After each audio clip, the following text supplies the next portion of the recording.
नमस्कार, स्वागत है आपका ग्लोबल इंडिया टीवी पर और मैं हूं आपके साथ वंदना राठौर। तो चलिए रुख करते हैं इस वक्त की तमाम बड़ी खबरों की ओर। रावेर तालुका के खेड़ी गांव के बस स्टॉप से लेकर जिला परिषद मराठी स्कूल तक सड़क बहुत ही खराब हालत में है। बार बार ज्ञापन देने के बावजूद भी प्रशासन ने इस ओर ध्यान न देकर लोगों को गुमराह करने का काम किया गया है। ग्राम पंचायत सदस्य गणेश मनोहर देवगिरकर समेत गांव वाले 26 जुलाई से अनिश्चितकालीन भूख हड़ताल पर हैं। इससे पहले 24 जून 2025 और 2 जुलाई 2025 को प्रशासन को ज्ञापन दिया गया था और प्रशासन के आश्वासन के बाद भूख हड़ताल रोक दी गई थी।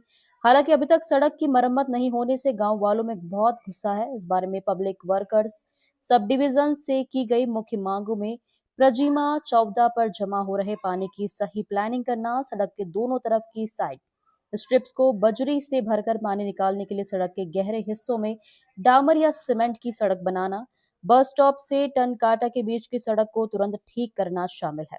प्रशासन को दी गई चेतावनी के अनुसार 26 जुलाई को सुबह 9 बजे से एनपुर रोड पर जेडीसीसी बैंक के सामने भूख हड़ताल शुरू हो गई है। इसकी एक कॉपी जलगांव के डिस्ट्रिक्ट कलेक्टर, जिला परिषद के चीफ एग्जीक्यूटिव ऑफिसर, रावेर के तहसीलदार, निभौरा पुलिस स्टेशन के असिस्टेंट पुलिस इंस्पेक्टर और खेड़ी बुद्दुक के ग्राम सेवक को भेजी गई है। इस अवसर पर खेड़ी बुद्रुक के प्रभारी सरपंच अतुल पाटिल, पूर्व पंचायत सदस्य दीपक पाटिल, योगेश जाधव, चंद्रजीत पाटिल, गफूर कौली, किरण निमाड़े, विजय कौली, पूर्व पंचायत सदस्य घनश्याम पाटिल, तत्तर फाउंडेशन के अध्यक्ष कांतिलाल गाडे, उपाध्यक्ष प्रदीप महाराज, सचिव शेख इदरिस, चंद्रकांत कोहली, गुणवंत पाटिल, प्रवीण धुदले, संकेत पाटिल, सादिक पिंजारी शेख, सलमान, निखिल महाजन, रफीक बेग, डॉक्टर सुनील कौल्हे, वरिष्ठ नागरिक संघ के अध्यक्ष प्रहलाद कोचूरे आदि ग्रामीणों के साथ उपस्थित थे।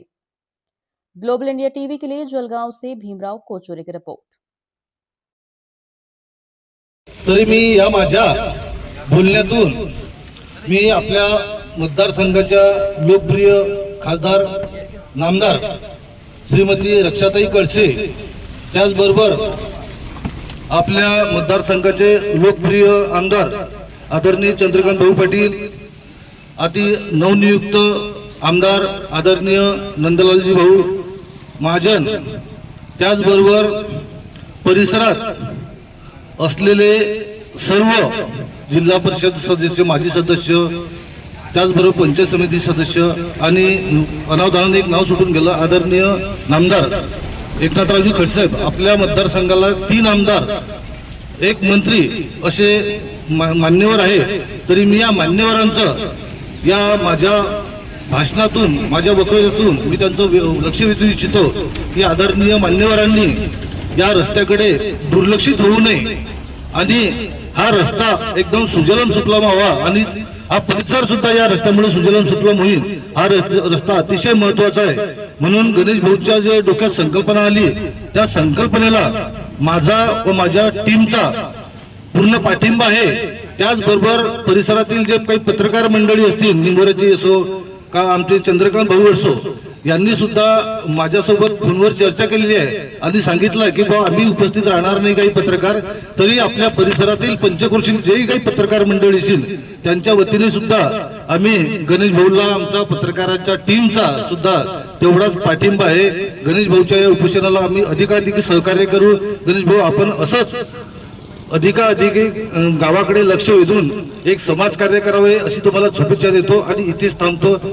नमस्कार, मी गणेश देवगिरकर, ग्रामपंचायत सदस्य खिरडी। आजपासून दिनांक 26/7/2026 पासून आमरण उपोषणास बसलो आहे। त्याचं कारण असं की आमच्या गावातून जाणारा, जिल्ह्याला जोडणारा जिल्हा प्रमुख मार्ग 14 हा गेलेला आहे।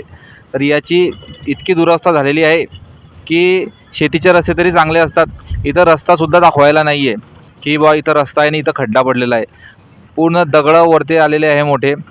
तरी मी या मागण्या घेऊन बसलेलो आहे की या रस्त्याचा 1 फूट उंच रस्ता करून काँक्रिटीकरण जोपर्यंत होत नाही तोपर्यंत मी माझ्या उपोषणावर उठणार नाही, असे मी या ठिकाणी निर्धार केलेला आहे। शासनाकडून आपल्याला काय अपेक्षा आहे रस्त्या संदर्भात? शासनाकडून आम्हाला ही अपेक्षा आहे की आजूबाजूच्या गावांमध्ये, म्हणजे मुख्यमंत्र्यांनी असं जाहीर केलेलं आहे की 1000 लोकसंख्येच्या वरती जे गाव आहेत त्या गावांमध्ये मुख्य जो रस्ता आहे तो काँक्रिटीकरणाचा करण्यात येईल. आता या घोषणेला होऊन 4 ते 5 वर्ष झालेले आहेत.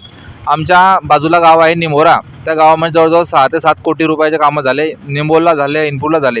आणि आज आमचं हे जे गाव जवळजवळ 10 ते 12 हजार लोकसंख्येचं आणि 20 ते 22 खेड्यांना जोडणारं गाव आहे. पण अशा गावातून जाणाऱ्या रस्त्याची इतकी बिकट अवस्था हे काही योग्य नाही आहे.